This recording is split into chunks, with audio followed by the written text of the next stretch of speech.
അപ്പോൾ shoe revealing video നിങ്ങൾ കണ്ടല്ലോ. ഇതാണ് നോവ ബ്ലാസ്റ്റ് 5. ഇത് കുറച്ചും കൂടെ നിങ്ങൾക്ക് ക്ലോസ് ആയിട്ട് കാണിച്ചു തരാമെന്ന് വിചാരിച്ചു. സോ ഇത് ഈ കാണുന്ന പോലെ തന്നെ ടോക്കിയോ കളക്ഷനാണ്. താഴെ ഒരു ടോക്കിയോ കളക്ഷൻ്റെ ലോഗോ ഒക്കെ ഉണ്ട്. സോ എനിക്ക് തോന്നുന്നു വേൾഡ് അത്ലറ്റിക് ചാമ്പ്യൻഷിപ്പ് ടോക്കിയോയിൽ നടന്ന സമയത്ത് 6 ഇറക്കിയ ഒരു വേർഷനായിരുന്നു ടോക്കിയോ. ഈ ടോക്കിയോ എഡിഷൻ എല്ലാ ഷൂവിനും ഉണ്ട് കേട്ടോ. ഈ നോവ ബ്ലാസ്റ്റ് 5 മാത്രമല്ല, അവർ ഓൾമോസ്റ്റ് എല്ലാം Sonic Blast, Mega Blast, Gel Kayano, Gel Cumulus, Gel Nimbus എല്ലാത്തിനും ഈ ടോക്കിയോ കളക്ഷൻ ഉണ്ട്.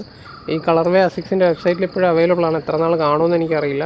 സോ നോവ ബ്ലാസ്റ്റ് 5 ഡെയിലി ട്രെയിനറായിട്ടാണ് അവർ ഇറക്കുന്നത്. ഡെയിലി ട്രെയിനറല്ല, സൂപ്പർ ട്രെയിനർ എന്ന് നമുക്ക് പറയാം. അതായത് നമ്മുടെ എല്ലാ ട്രെയിനിങ് റണ്ണും ചെയ്യാൻ പറ്റുന്ന റണ്ണാണ് ഇത്.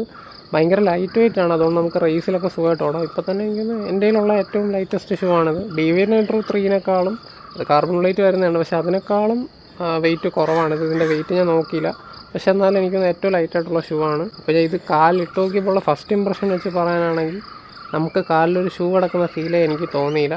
ഈ വോയിസിലിട്ടപ്പോഴും സെയിം ഇതായിരുന്നു, പക്ഷേ ഈ വോയിസിൽ കുറച്ചും കൂടെ നമ്മുടെ കാലിനെ ഇങ്ങനെ ക്ലോസ് ആക്കി വെക്കുന്ന ഒരു ഫീലാണ്. ഇത് കുറച്ചും കൂടെ സ്പേഷ്യസ് ആണ്. FF ബ്ലാസ്റ്റ് മാക്സ് എന്നുള്ള സോളാണ് കൊടുത്തിരിക്കുന്നത്, പക്ഷേ നല്ല കുഷനിങ് തരുന്ന ഷൂ ആണ്. അപ്പോൾ എനിക്ക് തോന്നുന്നു ഈസി റൺ ഓടാം, ടെമ്പോ റൺ ഓടാം, ഇൻ്റർവെൽസ് ഓടാം, ഓൾമോസ്റ്റ് എന്തുവേണോ ഓടാം. അപ്പോൾ എൻ്റെ ഒരു ഫ്രണ്ട്, എൻ്റെ 2-3 ഫ്രണ്ട്സിൻ്റെ നോവ ബ്ലാസ്റ്റ് ഉണ്ട്. നോവ ബ്ലാസ്റ്റ് 4ഉം 5ഉം ഉണ്ട്. 4ഉം 5ഉം ഏകദേശം സിമിലർ ഫീലാണ്, പക്ഷേ 5 കുറച്ചും കൂടെ ലൈറ്ററാണ്. 5ന് കുറച്ചും കൂടെ ഒരു ബൗൺസിനെസ് ഉണ്ട് എന്ന് എനിക്ക് തോന്നുന്നു. പക്ഷേ നോവ ബ്ലാസ്റ്റ് 4 അത്യാവശ്യം നല്ല ബൗൺസിനെസ് ഉള്ള ഷൂ ആണ്.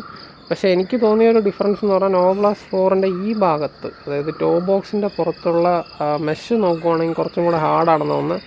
ഇത് കുറച്ചും കൂടെ ഡ്യൂറബിൾ ആയിട്ടാണ് എനിക്ക് തോന്നിയത്. കുറച്ചും കൂടെ സോഫ്റ്റ് ആണെന്നാണ് തോന്നിയത്. അതുകൊണ്ടായിരിക്കണം മേ ബി ലൈറ്റ് വെയിറ്റ് ആയിരിക്കുന്നത്. സോ ഞാനിതിട്ടൊരു ഓടിയില്ല, കുറച്ച് കഴിഞ്ഞിട്ട് ഓടാനാണ് പ്ലാൻ. ഓടിയതിന് ശേഷം ഷൂ എങ്ങനെ ഉണ്ടെന്നുള്ള ഡീറ്റെയിൽഡ് റിവ്യൂ ചെയ്യാം.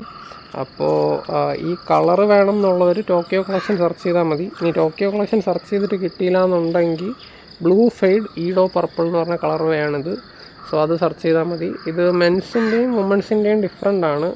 മെൻസ് വേർഷനിൽ ഇവിടെ ഈ ഒരു അസിക്സിൻ്റെ ലോഗോ വരുന്ന പേർപ്പിളാണ്, മറ്റേതിൽ വൈറ്റാണ്.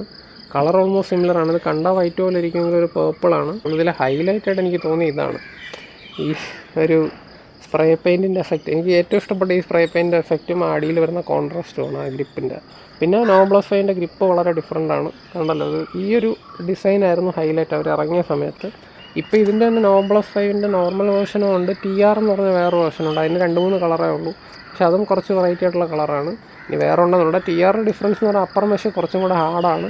ഇവിടെ എക്സ്ട്രാ ഒരു ലെയർ പ്രൊട്ടക്ഷൻ പോലെയൊക്കെ തരുന്നുണ്ട്. അപ്പോൾ ഇതാണ് എൻ്റെ നോവ ബ്ലാസ്റ്റ് 5ൻ്റെ ഫസ്റ്റ് ഇംപ്രഷൻ. ഇത് യൂസ് ചെയ്തതിന് ശേഷം എങ്ങനെ ഉണ്ടെന്ന് ഞാൻ പറയാം. അപ്പോൾ ഇതുപോലെ റണ്ണിങ് ഷൂവിൻ്റെ വീഡിയോസും അതുപോലെ റണ്ണിങ് കണ്ടൻറ്റും ഒക്കെ കാണണമെന്നുണ്ടെങ്കിൽ ഫോളോ ചെയ്യുക. വീഡിയോ ഇഷ്ടപ്പെട്ടാൽ ലൈക്ക് ചെയ്യുക, ഷെയർ ചെയ്യുക. നമുക്ക് അടുത്ത വീഡിയോ കാണാം. ബൈ.